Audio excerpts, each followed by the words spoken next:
अब जो ज़मीनों का मसला है, जो जिस घोटाले की बात संजय सिंह ने बार बार की और पता लगा 2 करोड़ की ज़मीन 18 करोड़ में खरीदी गई और उसके अलावा 9 करोड़ की ज़मीन 45 करोड़, ये सारे जो चीज़ें आई हैं सामने, वो तो दस्तावेज में है, डॉक्यूमेंटेड है वो।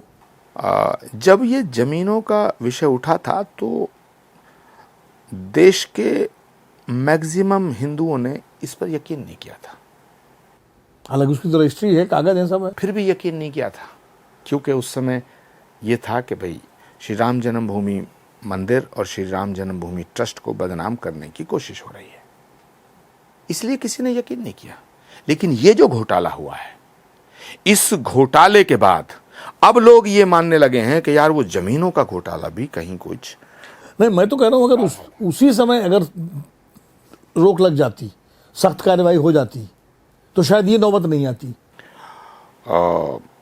आपका सवाल निरर्थक नहीं है।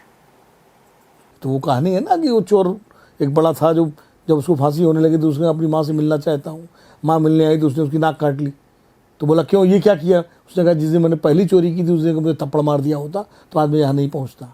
तो ये कहानी लागू होती है ना, जब पहली चीज़ सामने आई जिसके डॉक्यूमेंटेड एविडेंस थे, उसी वक्त अगर ट्रस्ट के जिम्मेदार पदाधिकारी उत्तर प्रदेश सरकार, भारत सरकार सख्ती के साथ उस मामले की जांच करती और उसको रोकती तो शायद ये नौबत नहीं आती। मेरा ऐसा मानना है। मुझे लगता है उस वक्त ये चूक हुई, मुझे लगता है उस वक्त ये चूक हुई, और उस चूक से जो शातिर लोग थे उनके हौसले बढ़े,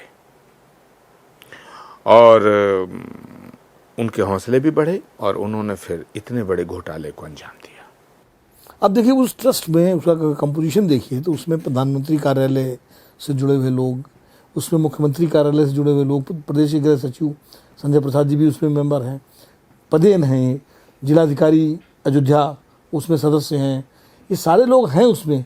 उसके बावजूद ये सब चीज़ें हुई।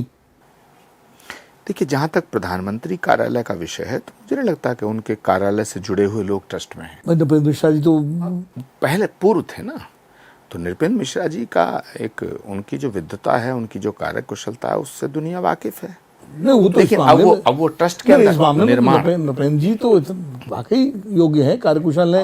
वो मुलायम सिंह जी के साथ भी थे, कल्याण सिंह जी के साथ थे, वो यूपीए के भी चहेते थे और वो एनडीए के भी चहेते, तो अच्छे अफसर है। वो योग्यता है, तभी तो हर सरकार ने उनको पसंद किया। भारत के यशस्वी प्रधानमंत्री जी ने तो जो भी उनके लिए कानून बदला गया भाई। हाँ, नहीं, ठीक है, वो प्रशासनिक और शासन स्तर पे क्या क्या हुआ वो तो पब्लिक डोमेन में है। नहीं, मतलब उनकी योग्यता को देखते हुए, हाँ, पब्लिक डोमेन में है। लेकिन मैं ये कह रहा हूँ कि कहीं चूक तो हुई है, तो उस चूक को ठीक करना है। अगर आप ये वीडियो YouTube पर देख रहे हैं तो हमारे चैनल को सब्सक्राइब कर बेल आइकन दबाएं, और Facebook पर देख रहे हैं तो हमारे पेज को लाइक करें।